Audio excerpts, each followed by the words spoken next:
Malam itu, seorang insinyur pesawat bernama Kyle Pratt baru saja kehilangan suaminya di Berlin. Tubuh suaminya yang dingin terbujur kaku kini disimpan dalam sebuah peti mati logam, dan Kyle harus membawanya terbang ke Amerika bersama putrinya yang masih kecil, Julia. Bayangkan kesedihan seorang ibu baru kehilangan pasangan hidup tapi masih harus kuat demi anaknya. Kyle berjalan gontai di bawah salju yang turun deras. Jaket tebalnya tidak cukup untuk menghangatkan hatinya. Di tangannya ada pil penenang, satu-satunya hal yang bisa menahan rasa sakit kehilangan. Sebuah taksi berhenti di depan rumah sakit. Julia dengan mata polosnya memeluk boneka beruang lusuh yang selalu ia bawa kemana-mana. Gadis kecil itu jadi alasan Kyle tetap berdiri. Tanpa Julia, mungkin Kyle sudah hancur. Begitu sampai bandara, suasana tampak sibuk. Orang-orang terburu-buru dengan koper, boarding pass, dan wajah penuh lelah. Namun bagi Kyle, semua itu terasa buram. Hanya satu fokusnya, memastikan Julia tetap di sisinya. Tapi disinilah keganjilan pertama terjadi. Julia sempat menghilang beberapa menit di area bandara. Kyle panik, berlari ke sana kemari, memanggil nama putrinya. Bayangkan rasa takut seorang ibu di tengah keramaian asing, anaknya hilang entah kemana. Kalau ada rahasia, kalau ada teror, pasti ada kodenya. Dan kita pecahkan kodenya bersama saya, The Funky Code. Untungnya Julia ketemu lagi. Ia hanya berlari ke arah toko kecil untuk melihat mainan. Tapi rasa was-was itu tidak pernah hilang dari hati Kyle, seperti firasat buruk bahwa perjalanan ini tidak akan berjalan mulus. Pesawat yang mereka naiki bukan sembarangan. Itu adalah pesawat raksasa 2 lantai yang sebagian desainnya dibuat Kyle sendiri saat masih bekerja sebagai insinyur penerbangan. Ironis, pesawat ciptaannya sendiri kini jadi tempat uji ketahanan mentalnya. Julia duduk di kursi dekat jendela. Tangannya yang mungil menempel ke kaca dingin, lalu menggambar bentuk hati kecil dengan nafasnya.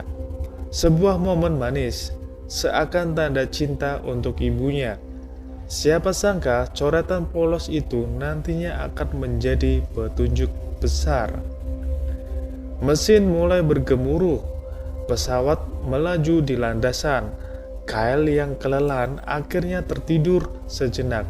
Tapi ketika ia membuka mata, Julia sudah lenyap.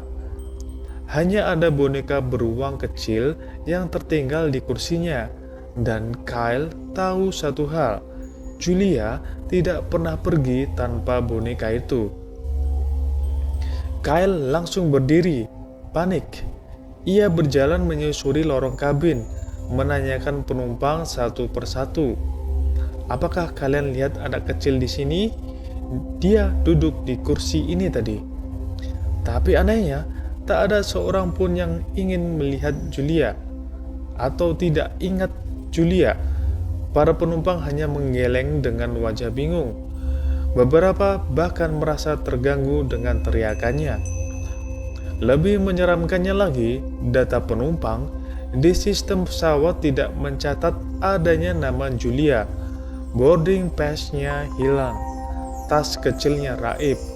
Semua bukti keberadaan Julia seolah-olah dihapus.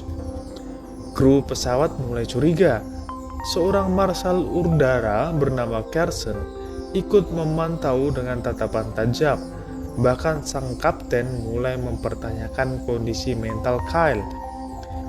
Mungkin Anda sedang berhalusinasi, Bu.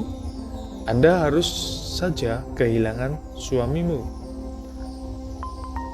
Kalimat itu menusuk Kyle.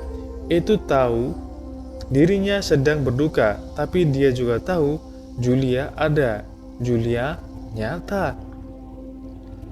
Di tengah pencarian yang melelahkan, kabar mengejutkan datang. Kru pesawat menerima pesan dari pihak rumah sakit Berlin. Disebutkan bahwa Julia sedang meninggal bersama ayahnya 6 hari lalu. Bayangkan betapa runtuhnya hati Kyle mendengar itu. Semua orang langsung yakin bahwa ia hanya berhalusinasi. Kesedihan telah membuatnya berimajinasi seolah anaknya masih hidup. Kyle diperlakukan seperti orang gila. Ia dirantai di kursinya, dipandang penuh iba sekaligus curiga. Penumpang berbisik-bisik menunjuk ke arahnya. Namun ketika matanya menatap ke jendela tempat Julia tadi menggambar hati mungil, ia sadar itu bukan halusinasi. Julia benar-benar ada. Dengan keberanian nekat, Kyle memberontak. Ia memicu kekacauan. Masker oksigen jatuh dari kabin, lampu padam, penumpang berteriak panik. Di tengah hiruk-pikuk itu, Kyle menyelinap ke ruang kargo. Dan disitulah ia menemukan kebenaran gelap. Marcel Carson, orang yang seharusnya melindungi penumpang, ternyata dalang dari semua ini.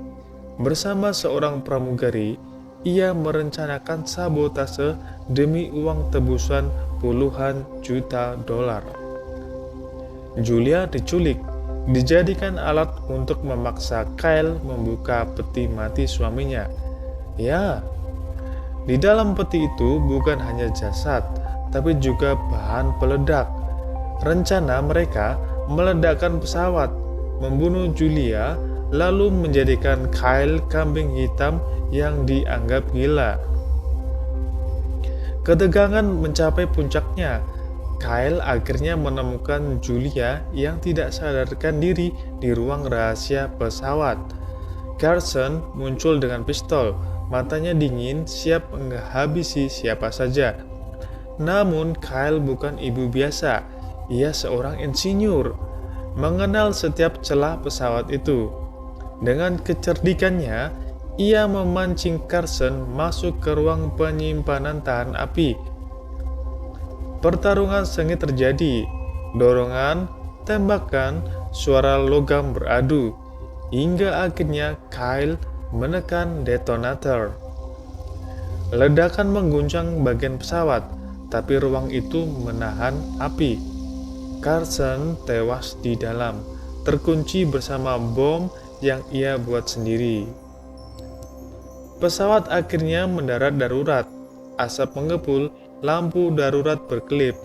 Penumpang yang tadinya menganggap Kyle gila, kini hanya bisa terdiam ketika melihat sosoknya muncul dari kepulan asap, sambil menggendong Julia yang selamat. Mata mereka terpaku, rasa bersalah terbawang jelas. Sang kapten menunduk malu, meminta maaf. Pramugari yang bersekongkol ditangkap FBI di landasan. Kyle berjalan pelan melewati kerumunan, keringat dan air mata bercampur di wajahnya. Julia yang baru terbangun memeluk leher ibunya erat-erat, lalu dengan bolosnya bertanya, "Kita sudah sampai, Ma?" Sebuah kalimat sederhana tapi menutup seluruh mimpi buruk itu dengan harapan. Itulah misteri kelam di balik film The Flight Plan, sebuah thriller psikologis yang bikin kita bertanya, kalau semua orang tidak percaya pada kita, apakah kita tetap berani memperjuangkan kebenaran? Kyle membuktikan bahwa cinta seorang ibu bisa lebih kuat dari logika, lebih keras dari keraguan, dan bahkan lebih tajam dari konspirasi paling kejam. Terima kasih sudah kupas kode horor misteri bareng The Funky Code. Sampai jumpa di kisah gelap berikutnya. Jangan lupa satu kode, like, share, subscribe The Funky Code.